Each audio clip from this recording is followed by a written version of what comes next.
There's been a bizarre update in the manhunt for the shooter of the United Healthcare CEO, Brian Thompson, and I'll get to that in just a second. I'm also going to get to later on, more importantly, the discussion around healthcare. As there were a few comments on my last video discussing this story, a lot of the comments were people discussing their frustration with private health insurance, but some people appear to be a little confused.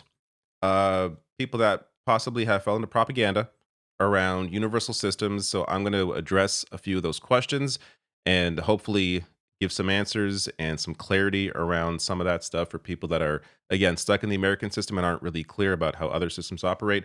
But first, this update. So this is just a bizarre development here. They apparently found the backpack of the shooter in Central Park, and the backpack had only two items inside: a Tommy Hilfiger jacket and Monopoly money. Interesting inclusion there. I have to assume this is to taunt people looking for him. I'm not sure why else you would include Monopoly money, except to try and make a point about the massive profits at the heart of a for-profit healthcare system. But interesting that that came up. As I read through the piece from ABC News, this also stood out to me as an interesting point. Centene Chief Executive Officer, Centene being a major health insurer, the CEO of that company said Brian Thompson was a person with a deep sense of empathy and clear passion for improving access to care. Interesting point to make, considering United Healthcare has the highest rate of insurance denials at 32%. But there you go. And this graph, by the way, that I shared in a recent video, or my last video on this, was apparently taken down from the website that it's from. They wrote here, this is from Value Penguin. Due to recent events, Value Penguin removed certain data elements from this piece at the request of law enforcement. But so even though that graph is gone, the data is still there, which is bizarre. So it's still here, but just the graph isn't here anymore. It's weird. Weird to try and scrub the internet of information about how these companies make massive profits. That is, again, to be clear, vigilante justice is not the solution to anything. Nobody should be carrying any of that out. But the fact that this has led to a greater conversation around how terrible private or for-profit healthcare is, I think is a worthwhile discussion to have due to, or that have come out of the recent events. So ABC News also went on to say that, as I discussed previously, the words on the casings, shell casings, were deny, defend, and depose, which apparently is part of a title of a book. Delay, deny, defend, or I guess it, partly the title of a book. Why insurance companies don't pay claims and what you can do about it. It still isn't clear. Like, we can read into what this meant. I think it's kind of obvious. Talking about denying coverage, maybe defending the fact that they do that, or defending lawsuits.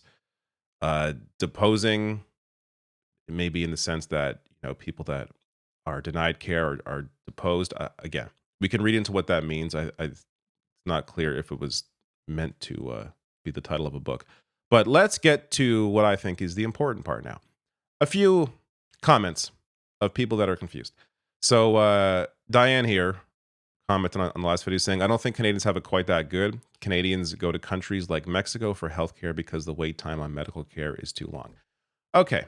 I love when people are like, I have no idea about Canadians. I don't live there, but I've heard that people go elsewhere for care.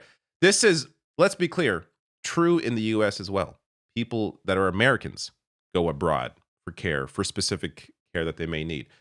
This is not, okay, let's be clear. Of course, as I just said, wherever you live, there are going to be people who can afford to leave the country and go somewhere where they want to go in order to maybe skip a line. This usually just happens for elective care. So I had surgery once. There was a elective surgery. It wasn't immediate. It wasn't life-threatening. So I had to wait a few months. If I was very wealthy, maybe I would have decided to, leave the country and go somewhere else and get that care, get that surgery immediately. But I didn't need to do that, so I waited for the elective surgery to happen.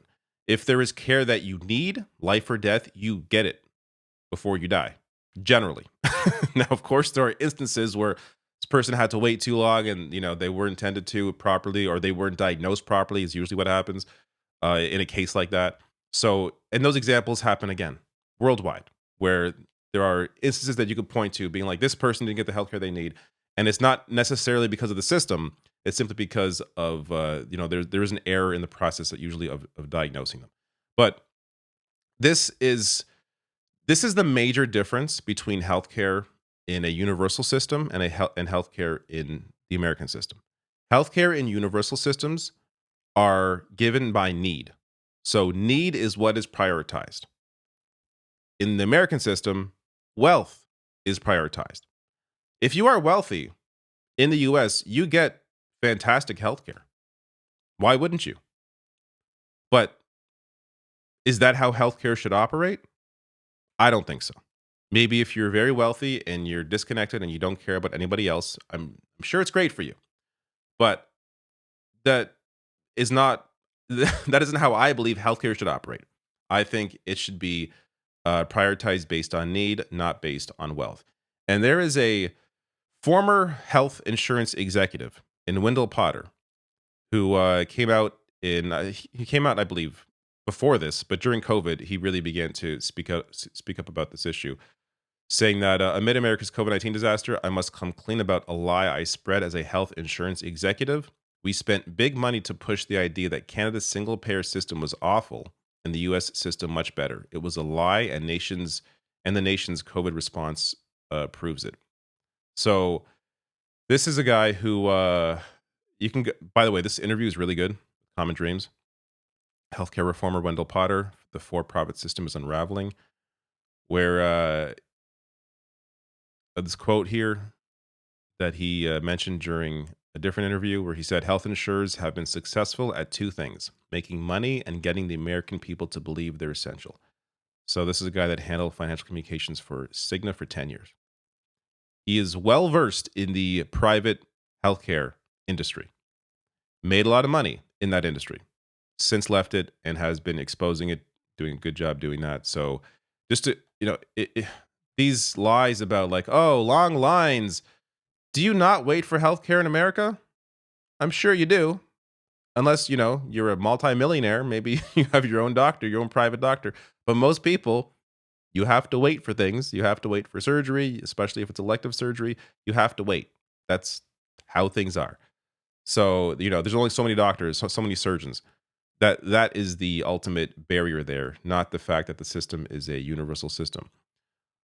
Next comment. This one from David, writing in the US, Medicare and Medicaid is a federally funded insurance, and they constantly deny necessary services. It's a problem that's been openly talked about for years. They're also notorious for subpar service. Government isn't going to fix anything. Bernie bros are going to have this guy's perspective. Okay, let's pause there before I get to the rest of the comment. For a subpar service, it is incredibly popular. Medicare, 81% favorability. And look across party lines: Democrats, Independents, Republicans, big numbers. It is very hard if you're familiar with polling on policy and public programs or programs generally. It is very hard to find this kind of consensus on anything. Medicare, Social Security, Medicaid, very popular. Affordable Care Act, less popular, and probably because, at least partly, it is a for-profit system. It is still a system that is dependent on private industry. But the public systems here, very popular. And it's so popular, in fact, that a majority of voters want to see expanded to cover long-term in-home care. This was a policy that Kamala Harris brought up during the campaign. I don't think she talked enough about it because it was a great proposal, but a lot of people supported that. And life expectancy. So actually, this gets to the last part of the comment here. 95% of people know the cost of healthcare sucks, but making a profit in this business is great, leads to better doctors, drugs, and equipment. It's how they make their profit and how much that pisses everyone off. If lobbyists using politicians to create laws to limit competition is just one example. A two-payer system would work better than a one-payer system. All right, let me address all that. If it is such a fantastic system, leads to better doctors, drug, and equipment, why are people not feeling that care? because comparing life expectancy in the US to other countries, it is very clear the US is below other countries. Now, I don't think that's just because of the healthcare system, but it's definitely a piece of it. I mean, it's, we're looking at Japan here, Switzerland, France, Australia, Canada, Netherlands, Germany, Belgium, UK. It's the differences are clear. So, even if you want to argue that all that money is leading to better doctors, equipment, drugs, the people aren't feeling it. Maybe the ones at the top are feeling it because they can afford it. But if people aren't actually being given the care that apparently all this money is going into, then what is the point of it? That gets to as well the idea that a public option would be better is not true. Now, I think it's worth debating whether it be better than the current system. But the issue with bringing a public option is that it would likely end any debate about having a true universal system, and people would be incredibly underwhelmed by the public system. As public citizen writes here, it would leave millions uninsured and not garner savings. That's because very likely you would have a system where you would still enable for profit insurers to cherry pick healthier Americans, threatening the financial solvency of the public programs. So if you can afford to have private insurance, you're going to be on that private insurance, meaning the people that are not as well off are all forced to bear the brunt of the public system.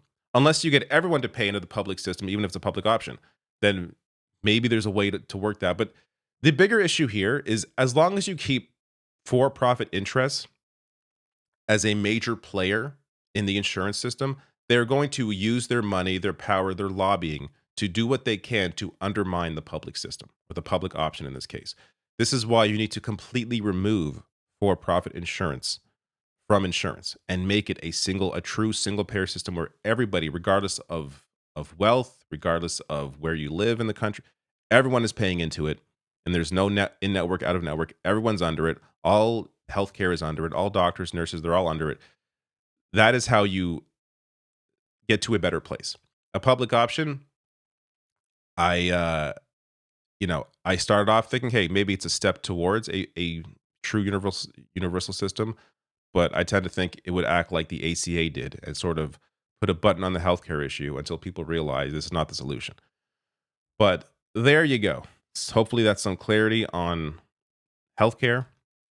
And I saw the amount of misinformation or propaganda that people were told about Canada in the comments, just remarkable. Stuff like, oh, Canadians have to go to the US for cancer treatment. Again, no. Unless you're super wealthy and for some reason you want to go to the US, I guess you could do that. But no. Another person said, oh, Canada forces you to end yourself if your healthcare costs become too high. I don't know where this came from, but no, that's not true either.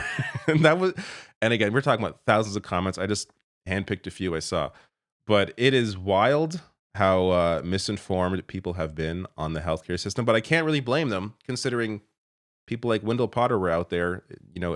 What he admitted to, just putting out propaganda about other systems.